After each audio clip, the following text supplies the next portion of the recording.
Okay guys, our vocabulary for today, no? Word of the day, synonyms natin ay cacophony.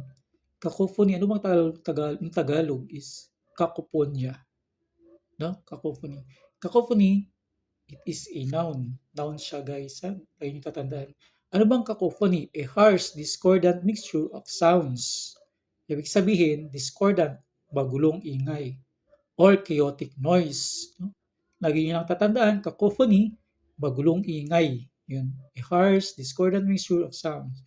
Example, the construction site created a cacophony of noise. Nagpo-produce daw yung construction site ng chaotic noise, no? Iba't ibang magulong ingay. Cacophony.